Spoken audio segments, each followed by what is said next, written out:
Liturgia do dia 27 de janeiro de 2023, sexta-feira da terceira semana do Tempo Comum.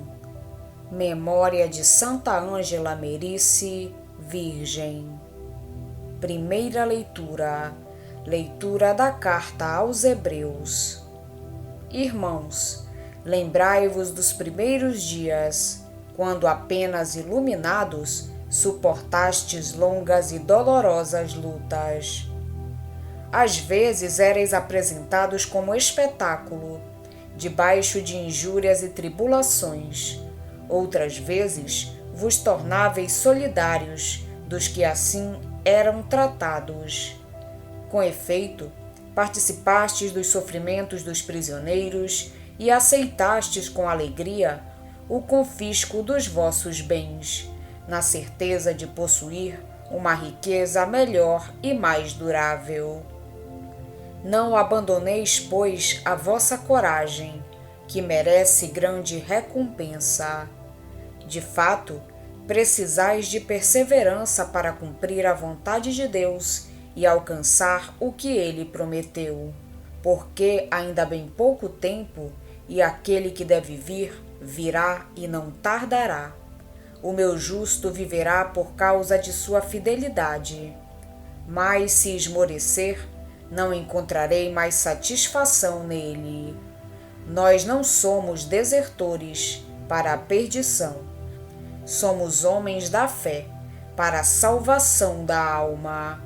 Palavra do Senhor. Graças a Deus.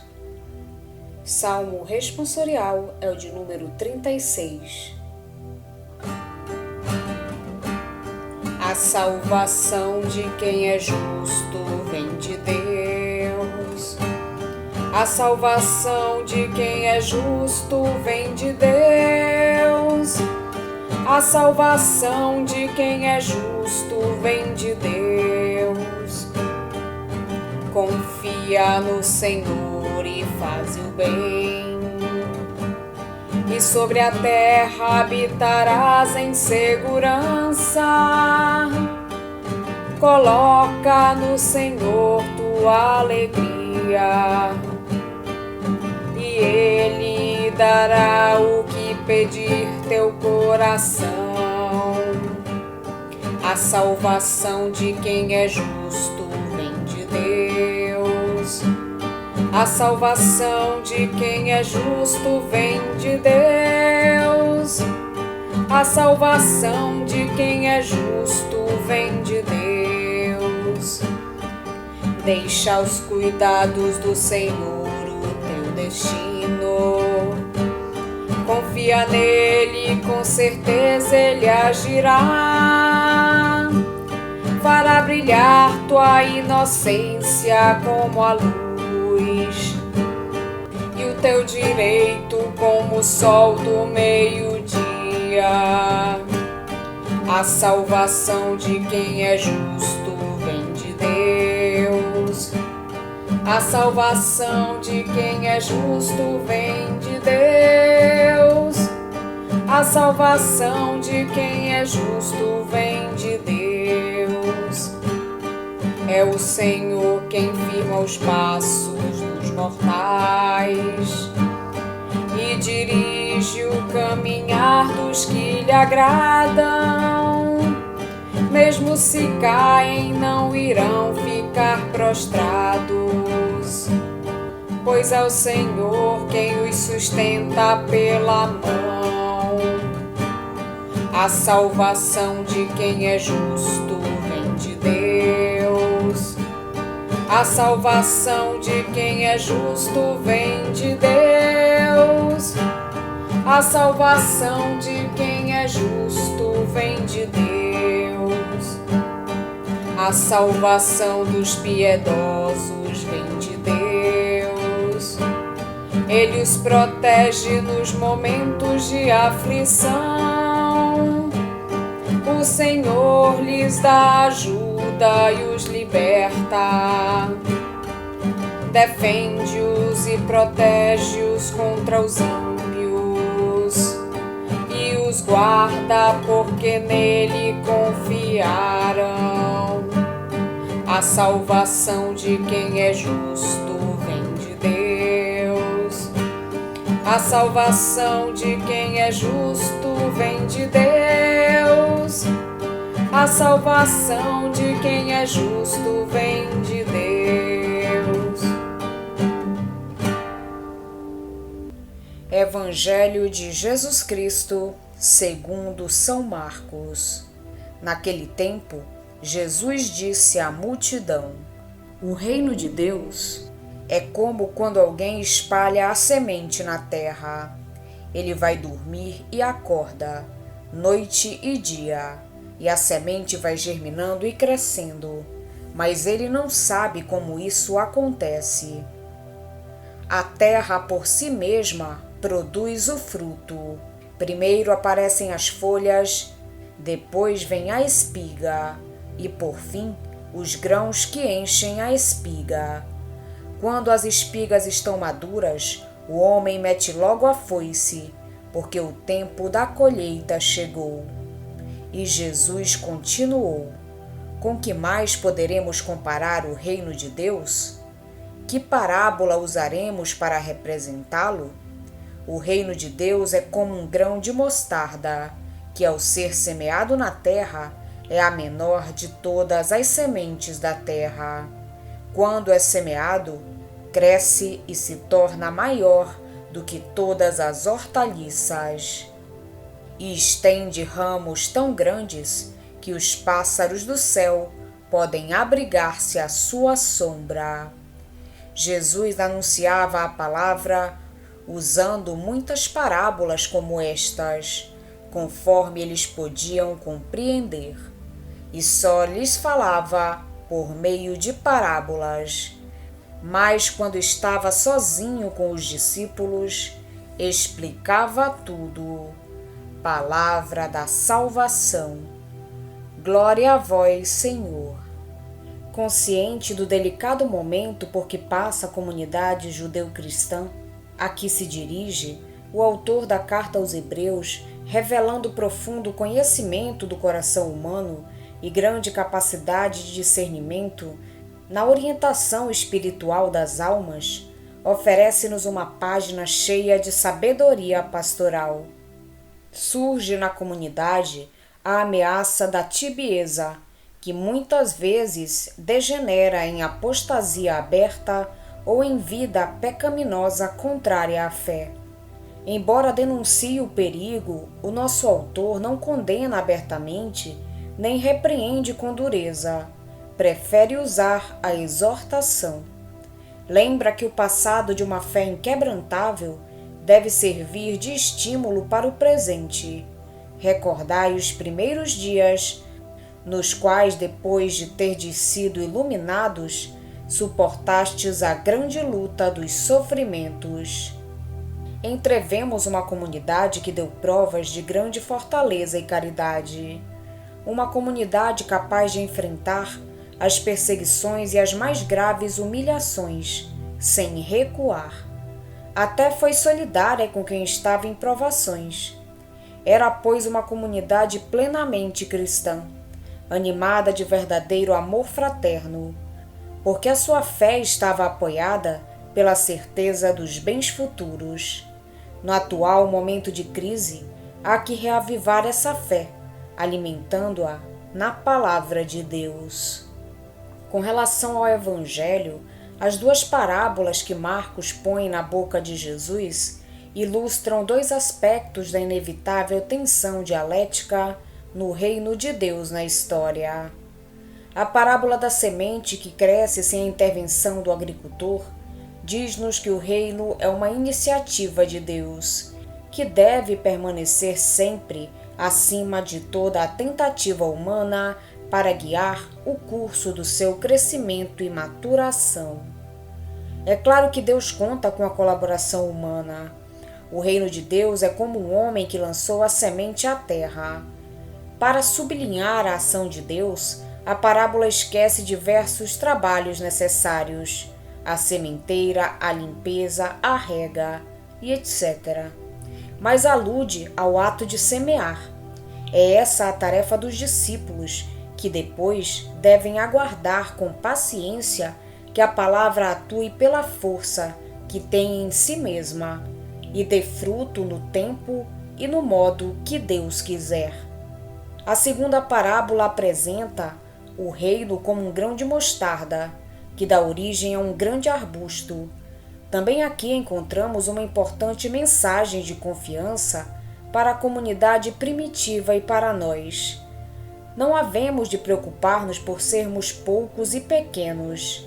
A palavra de Deus dará frutos incomensuráveis, não por nosso mérito, mas pela graça.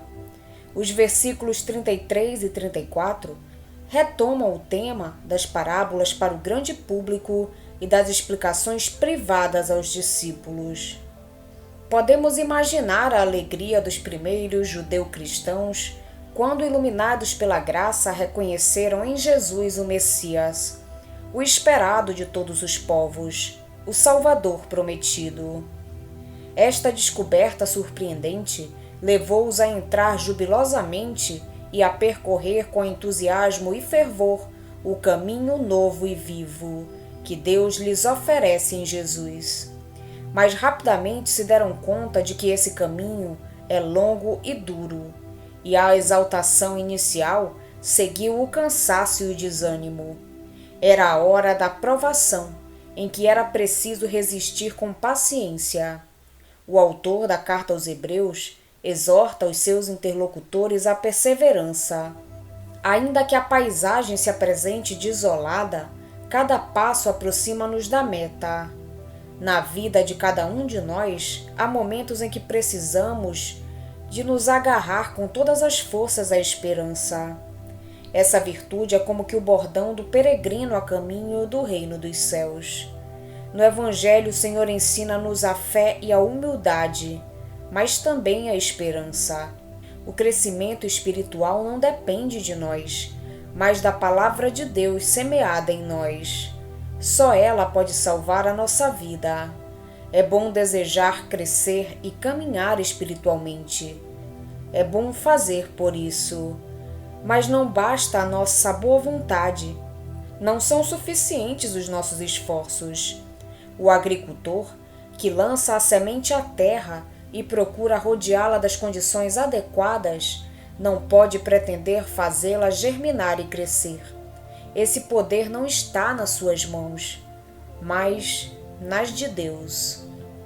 O Senhor ensina-nos o abandono confiante a Deus na esperança. Como a terra acolhe a semente, assim devemos acolher a palavra, e ela crescerá sem sabermos como.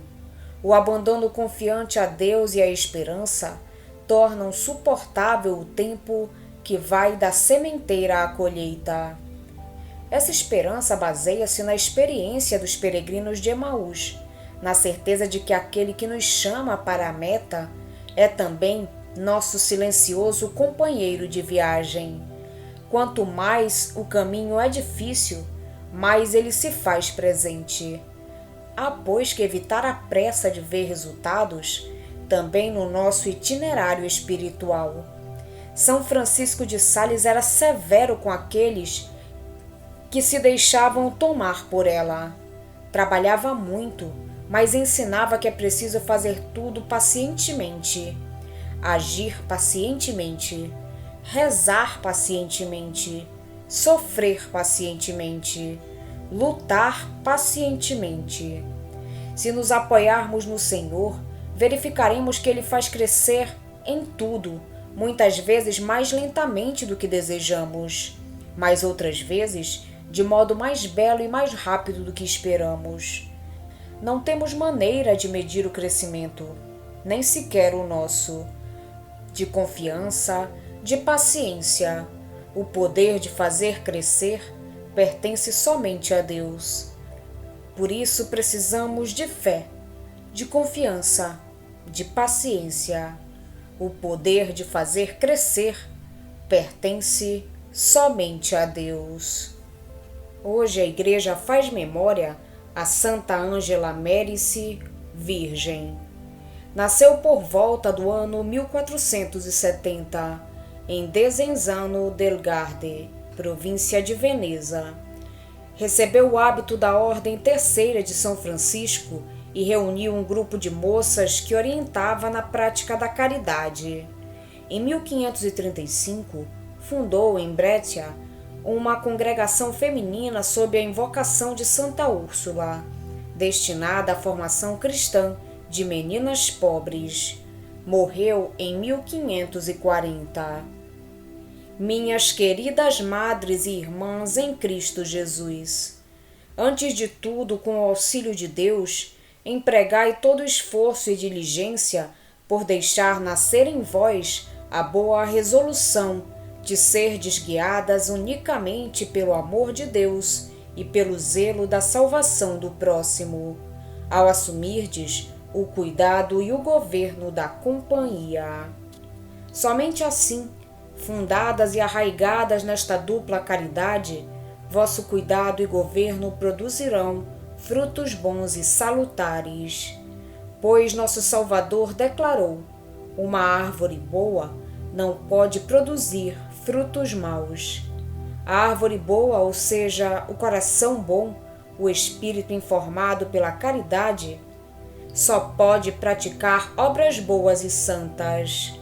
Por isso dizia Santo Agostinho: ama e faze o que queres, isto é, deixa-te dominar pelo amor e pela caridade, e depois faze o que queres. É como se dissesse claramente: a caridade não pode pecar. Do Testamento Espiritual de Santa Ângela Merici, Virgem. Vamos pedir a Deus que nos auxilie no dia de hoje para que possamos permanecer na sua santa vontade. Pedimos também a intercessão da Virgem Maria, de Santa Ângela Merici e todos os anjos e santos de Deus. Pai nosso que estais nos céus, santificado seja o vosso nome. Venha a nós o vosso reino, seja feita a vossa vontade, assim na terra como no céu. O pão nosso de cada dia nos dai hoje. Perdoai-nos as nossas ofensas, assim como nós perdoamos a quem nos tem ofendido. E não nos deixeis cair em tentação, mas livrai-nos do mal. Amém. Oração. Ó Deus, que a Santa Virgem Ângela Merici nos recomende ao vosso amor de Pai, para que, seguindo seus exemplos de caridade e prudência, sejamos fiéis aos vossos ensinamentos, proclamando-os em nossa vida. Por nosso Senhor Jesus Cristo, vosso Filho, na unidade do Espírito Santo. Amém. Estivemos reunidos em nome do Pai, do Filho e do Espírito Santo. Amém. Tenham todos um abençoado dia. Fiquem na santa paz de Jesus. Se inscrevam no canal, deixem seu like e compartilhem essa mensagem com seus amigos. Um grande abraço e até o próximo vídeo.